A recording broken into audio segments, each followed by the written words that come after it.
Okay, the time is 6:30. All except Mayor Pro Tem Bender is present. She will be here shortly. She is called in and said to go ahead and get started without her, so I'll call this Monday, October 24th meeting of the Snellville City Council work session into order. First of all, we go to the public hearing.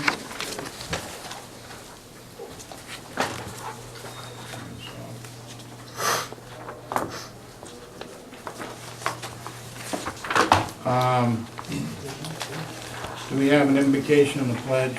Yeah. Some scout troop and Michael Duckett. I'll give you the stuff out there. Ceremony of manners. We have a proclamation for Red Ribbon Week.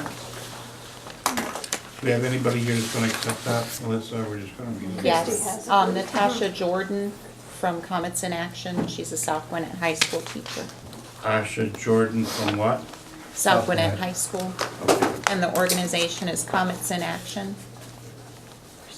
She's going to represent Comets in Action. Mm-hmm. Who's All got right. the signing? Then we're going to approve the minutes. Then we've got the Board of Appeals. Marcy will be here. Brittany going to be here. Yeah. Okay.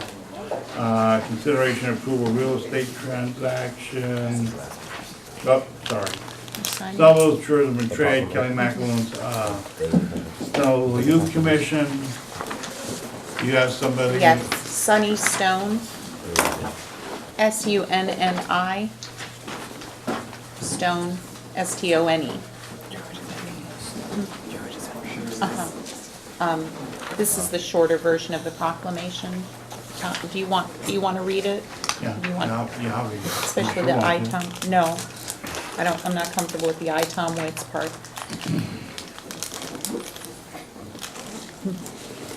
Well, Yeah, she no did make it. I'm not sure what kind of wreckage you left along the way. Okay, public hearing, we've got an LUP and a CUP. These are listed backwards. The LUP will come before the CUP. So B shall be A and A shall be B. Actually not. The LUP and RZ are both in the right order, in B. The CUP is the adult, and we can teach you that when we're in our meeting. Yes, you did. It's the adult daycare is that A, is A, and this is CUP. I'm sorry. It's in the right Okay, order. I'm sorry. What we were B and C, emphasizing. right. It's a good thing to emphasize, though, the land use plan had to be amended first. Right. For the rezoning action in A and B. So my It's two mistake separate there. They actions. are in order. Never mind. Then we have a consent agenda item, then we'll go into old business. We have none. Under new business, I plan on nominating and asking for council's confirmation of Billy Franklin to post one of the Board of Appeals. And then I'm going to ask for consideration action on approval of the surplus of computer and office equipment. And then we'll have our council reports and our other reports. Now, any questions on B under new business? The land use consideration application of the Senior Lifestyle Corporation, Griffin Lawn. I know that there's been some discussion on it. Anybody want to? Jason, you want to bring us up to speed on it? I know there's a lot going on lately. Yeah, I'll just give a brief overview of why we're here, how we're here, what the request is, and kind of where we are right now. So the request is to change a small piece of property as enumerated in the staff report that was left as a residential zoning to satisfy some other conditions of the adjacent Linwood development, single-family residential. That's part of the application to change that land use and rezoning to the appropriate land use, and which is CI, and the zoning to be RHOP 66 CCRC for that small piece. The rest of it is to basically modify the conditions of zoning from two previous cases, one from 2008 and one from 2014, for a new site plan that includes basically a 200-unit mixed residential senior development. I think you've all seen the original site plan that came in. There was some discussions, and then today we had a new site plan where the 25-foot buffer was increased to 50 feet. The setback was pushed back from 75 to 85 feet, or excuse me, 75 to 85, and the building height was limited from 65 to 60. There's a few other variances in the application as they relate to parking and just smaller design standards. And basically, that's where we're at with this one. If you have any specific questions, I'd be more than happy to answer. Questions? I have a few.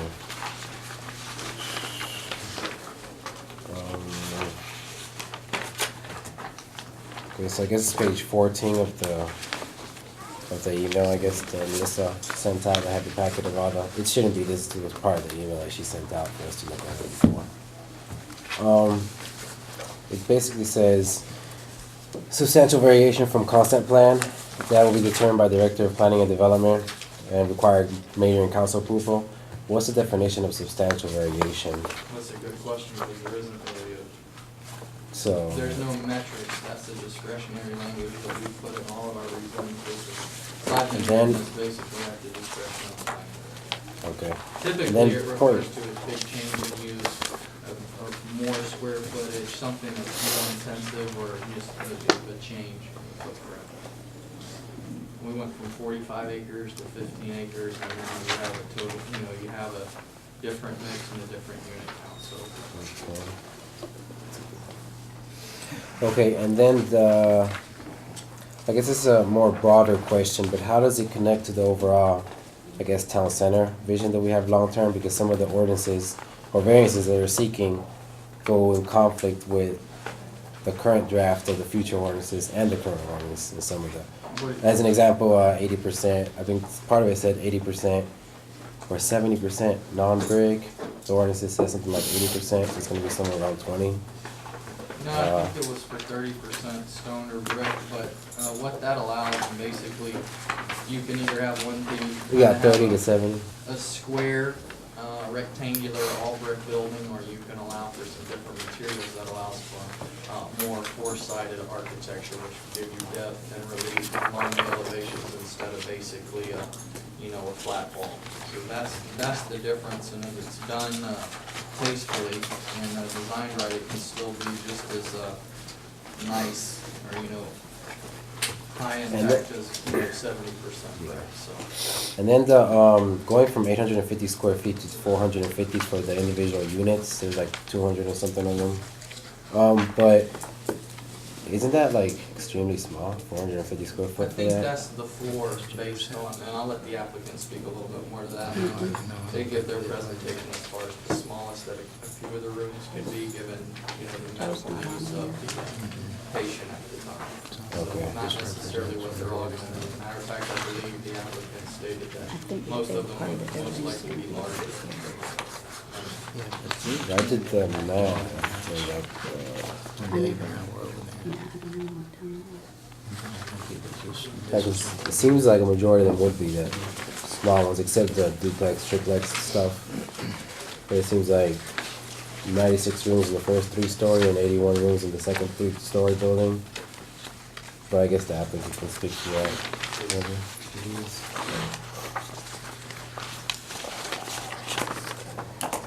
Anyone else?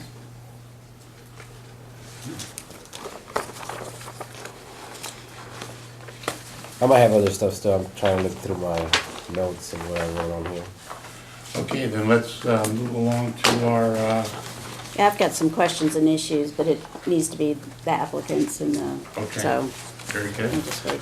We have, let's move then to our list of projects. Oh, I had something on point 8 in new business, the appointment. Excuse me? The point 8 in new business, I had some stuff to say on that too. It was just kind of skipped over. He didn't really finish the application.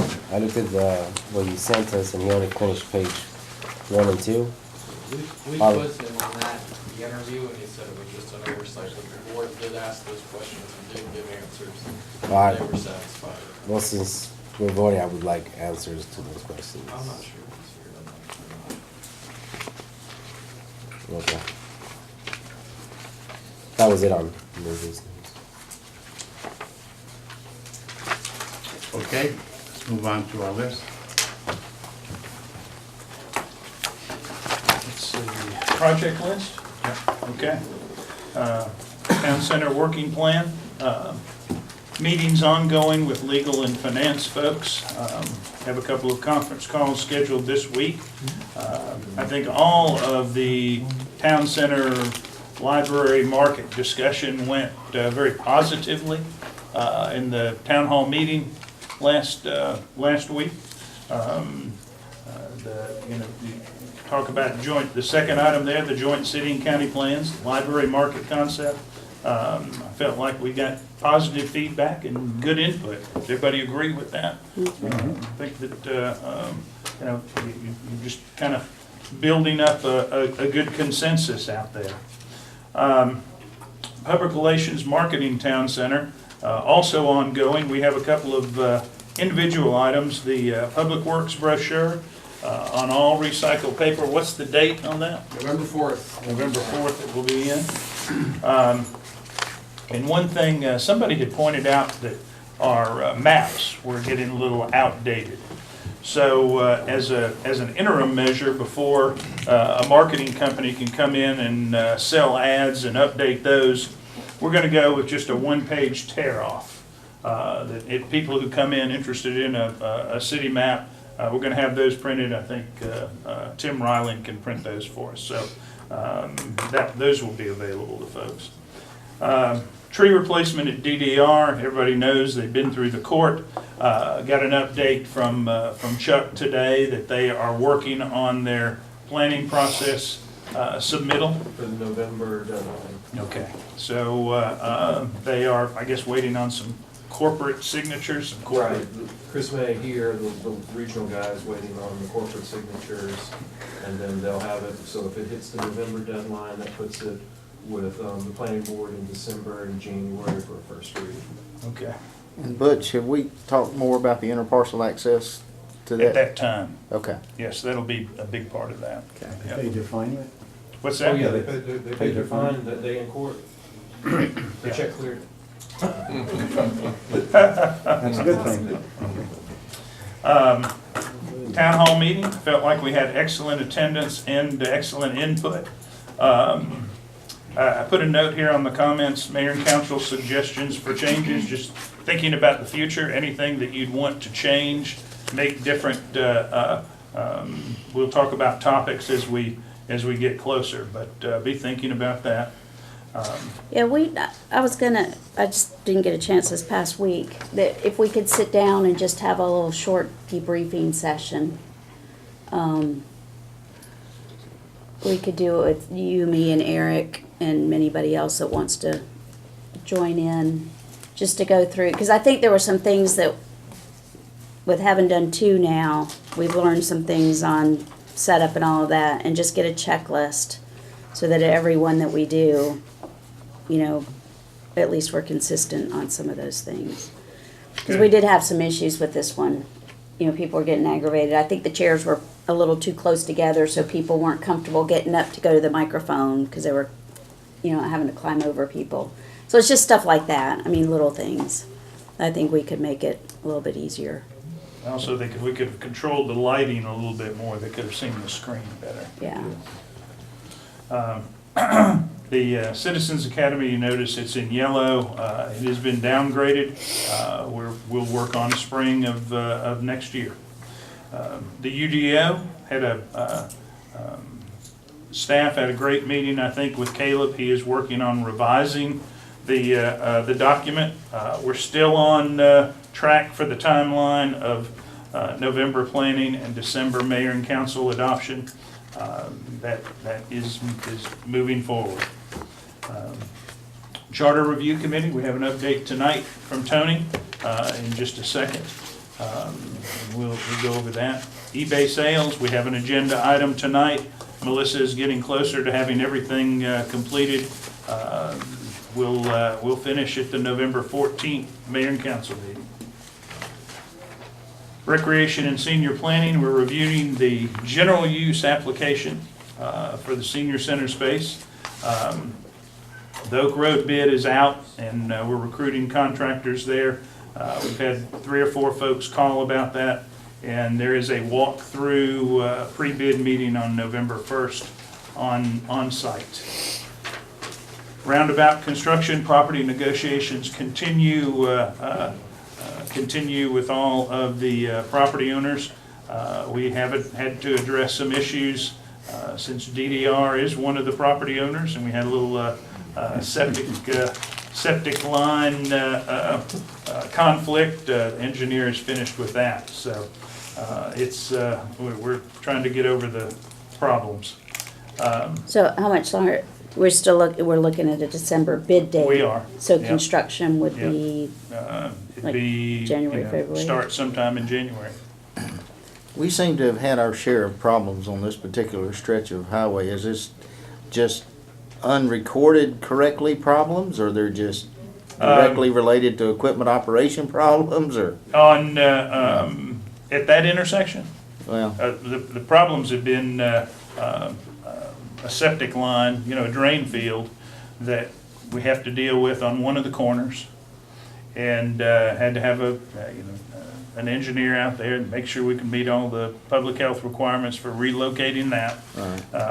and you probably looked at maybe moving that to a chambered system? Yeah, they're looking at options there, and obviously dealing with DDR has not been a lot of fun, but we have I think we have a better appraisal number now, and we're going through that process. Oak Road sidewalk, we have a punch list walkthrough scheduled at the end of this week. They should be pouring the final retaining wall, and they've just got a couple of sections of sidewalk to complete there. We are the displaced left turn project, 78-124. We had got the MOA in place. The only person who stayed after the meeting regarding right-of-way issues, we took care of them. I've sent out some right-of-way contact information to another gentleman, and Barbara Bender had what I thought was a good idea the other day regarding potential detours. I had an idea, and I called Butch on Saturday morning just so that I wouldn't forget it. So I was sorry to bother him. But we were talking about trying to, or a lot of the concern, especially with the Nob Hill neighbors, are the cut-through traffic through their neighborhood during construction. So, it just occurred to me the other day, if we could talk with the DOT about putting up detour signs back before McGee Road. And I haven't, honestly, since we've even talked about it, I haven't looked at the map to see how this would work. But if we could put it up before McGee Road and put detour to northbound 124 and get people to follow the detour from McGee over to Oak and then out to 124. And it would keep them out of the intersection and out of Nob Hill for the people that would do that. Well, you could actually start at High Point. High Because Point. McGee's gonna jump direct. I mean, you're gonna give them, you should hopefully be able to give them two options. Mm-hmm. One at High Point, and then the second one option would be McGee back to High Point and then to Oak Road, so. So we could do like, first option, turn here, last chance, turn here. Since you screwed up once. If you miss that turn. But that might help alleviate some of the concern with the Nob Hill traffic. So I'm throwing it out there. I think It's a great Butcher's gonna idea. talk to DOT and see if we could do that. I think anything we can do to keep traffic going from around, it's too bad we couldn't do something there at this side, where if you go down by McDonald's, when you go down at the light, you have to go down and you have to turn left and then turn turn right, then turn left again, in order to go down, Lenore, what is that? Oak? What is it? I have no idea where you're talking about. You lost me at all the left If and you go right. at the light, if you're gonna go to Lincolnville. Yeah, Go down the hill on the Going right. down the hill, you have to turn right. And then you have to turn left again. You don't have to if you turn ahead of that. no, if you turn right before the McDonald's, I Yeah. agree, but that's not I a go home light. that way. The other intersection's at the light. but you're talking to turn right. You don't need a light to get right off of I Snellville. understand it. The people are gonna turn right at the light, not knowing that the one is before it. But if you were following the plans, that one before it is what they're gonna fix first. And they're gonna make that a peel-off lane They're gonna and go try to down get there. as That's many gonna be people done, onto Clower and around that construction. that will be done before the intersection work starts. Never mind. Come on, Tom, catch up. But we will definitely push DOT on that. Residential annexation, is everybody okay with the property owner letter? We made the one change. I need some input there. You got a copy of it. Mayor and Council Planning Retreat, we're set for January the 7th. I hope everybody's cleared their calendar on that. City Hall Plaza, we got the information from Michael Kidd. Sent that out to everybody for their review. I guess that went out Friday. Yeah, it's a good packet of information, and it got 4 different locations that have the water feature type thing built into their design, so it's a lot of good information. I put it on the work session for the first meeting in November to start the discussions about moving forward, so it's he's done a really good job of putting us together information that answers to me a lot of questions about maintenance, upkeep, annual costs, things like that, things that we need to know before we push in that direction. So, I'll take a look at that. Couple of quick items that aren't on here. The Amanda Riley plaque dedication is going to be 11/14. We don't know what time. Be before the council meeting. but Before we'll the get that council meeting, and information out. our hope is to catch it before it gets dark. And Chris Banks is on his honeymoon right now, and he's been gracious enough to be a big part of us being able to pull this thing together for what we've been able to do. We're gonna meet out there next week. We're gonna meet out there on site next week to come up with the temporary, if you will, location until we can get into B2 and put it in the correct and proper spot. One other thing, it's a DDA item. The DDA is going to be submitting an LCI application, a planning grant application. It's going to be somewhere in the $100,000 to $120,000 range.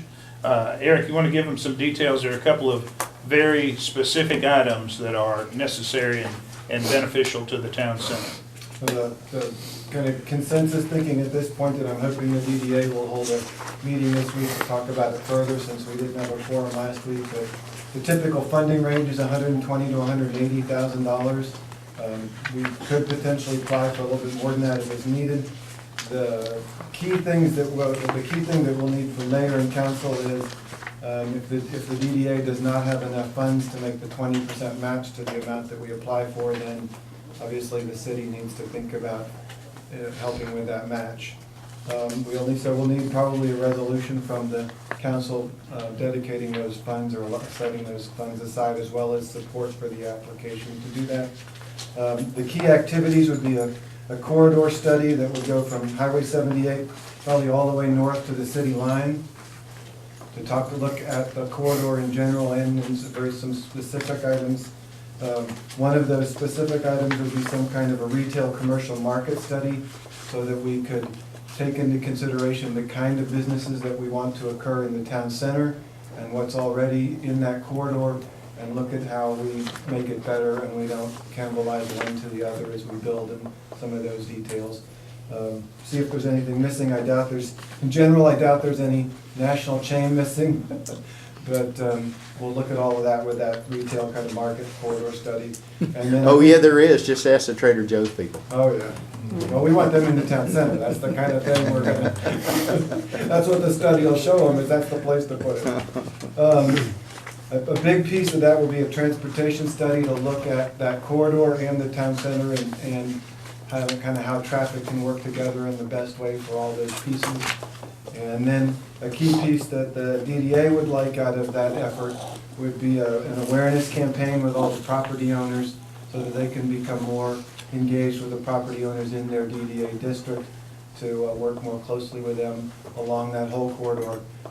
In a sense, to give them a good feel, while we spend a lot of money in the town center, we want them to understand that they're important too. So that's a short summary of what they're looking at. That meeting, I think your meeting in November 14th will be the meeting that will need to approve that letter for the commitment and approval of the application backing the DDA's application. Can we, as you get a draft of that application, can you send that to us and let us? And the budget that goes with it. Yeah.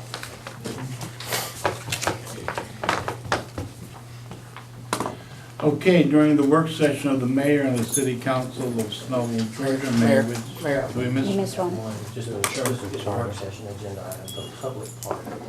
Sorry, double my thing. This is the public part of the charter committee recommendations. And just want to give a little report. This committee was made up of Emmett Clower, Todd Warner, Roger Marmel, Diane Kraus, Melissa Arnold, Nelson Williams, Melvin Everson, Bobby Howard, and I was appointed to it too.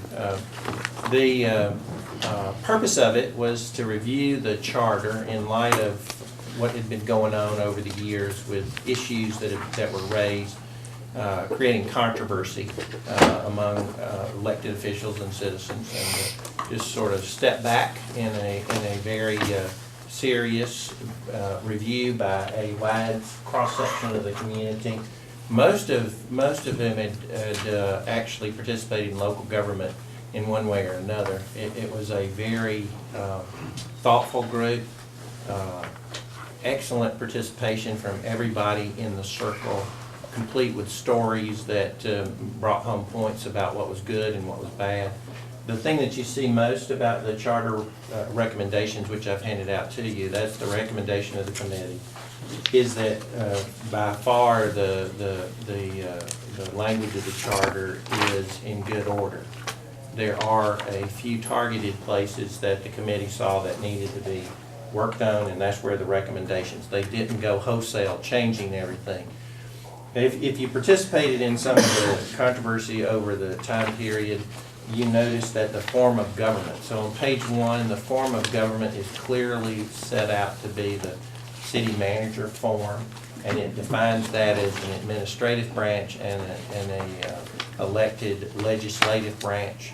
The concept of a strong mayor form, which had been sort of blended into this charter before, has been extracted completely, and the form of government has been emphasized in that section 1.20.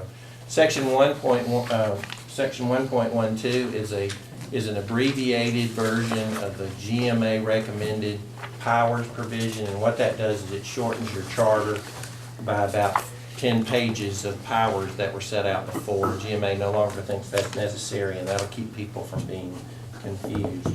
There was a debate over the number of council members and whether or not this 6-member 3-3 tie event that occurs should be changed. That's the only reason 2.1C is highlighted, because that was thought about. It was originally recommended to change and then changed back. So the committee recommends that mayor and council stay exactly the way it is today in terms of its composition. On page 5, which would be 2.18, organizational meeting, under organization and procedures, it raised the number of council members necessary to call a meeting from 3 to 4. That was the recommendation of the committee as a voting majority. On the rules procedure, the next page, 2.20,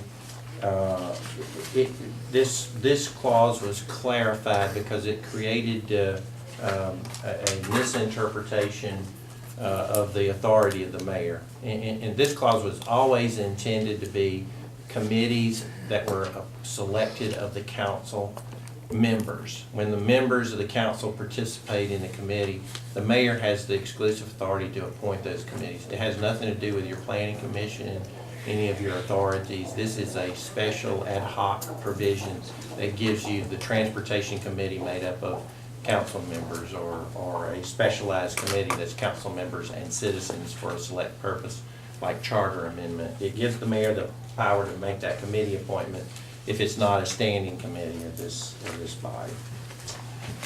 Next item is the power to nominate, and that provision is slightly modified. It's section 2.31. In this, it's the language has been modified, but the power is the same. The mayor has the authority to designate those appointments. They all stand with confirmation by the city council. The difference in this is it just incorporates a provision that was in there, changed the language just slightly, that if the mayor fails to act for 60 days, then the council can make nominations from the floor. And, the 3.11 is really not changed. It is again, an issue that was discussed. The provisions here are one where the mayor makes the appointment and the confirmation is by city council. That's the way it has been. That modification didn't change. On the next page, 3.12, these are really the most significant changes. It has to do with the appointment of the city attorney, the city clerk, and what it does is it makes those appointments identical to the appointment process for the city manager. And again, the mayor would make the appointment with a confirmation of city council on both those positions. The next page is city manager powers. Those are not really changing the manager's powers as they currently exist. The city manager had pulled from the model form of the GMA a power provision that the committee felt like was a better description of what he's supposed to do. And so they incorporated those changes into his power provisions as part of the recommended changes to the body of the charter.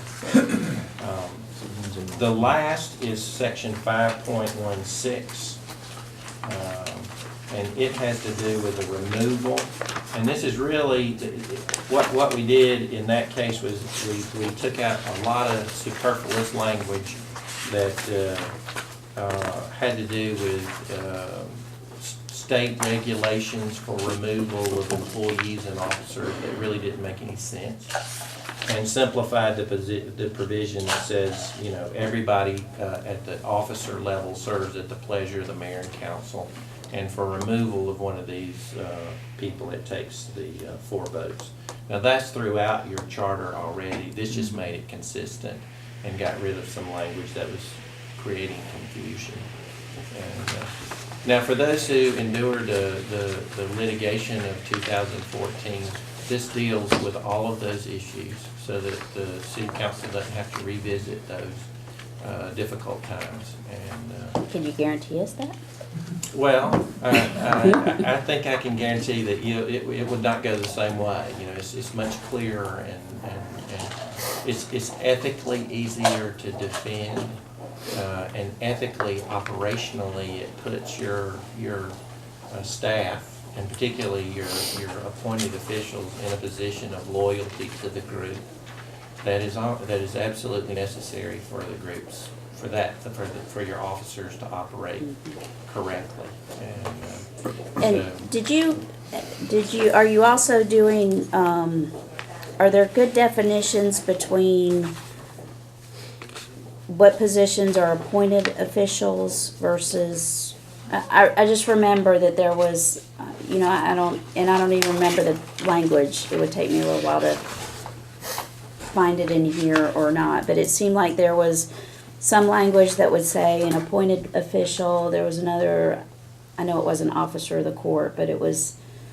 It's in Jimmy Whitaker's. It was mainly, to me, I remember it was mainly when Jimmy Whitaker, the job description. the job descriptions Yeah. of. And it was just, the language in here was different, and they would have just different terms, and then that left other questions open on who exactly that was talking about. If you look back at 5.16, when it comes to this issue of removal, you'll see that the appointed officers of the city include the city attorney, the city clerk, and the city manager by definition. And that's the three that I think. And that's the only three? Yeah, Okay. yes. Now, are these all available to deal with via home rule as far as these changes? That would probably be a subject matter for executive session. Okay, And okay. so that's the one part that is, that the legal issues of going forward are probably Okay. attorney-client communication. Okey-doke. Anything else on that? During a work session of the mayor and city council of Snellville, Georgia, Mayor Witt announced that certain matters should be discussed in a closed session of the meeting and asked council to advise the city with respect to closing the meeting. City Attorney Tony Powell advised the city the following reasons to close the meeting: to authorize, negotiate, or purchase, dispose of lease property, authorize the ordering out for appraisal,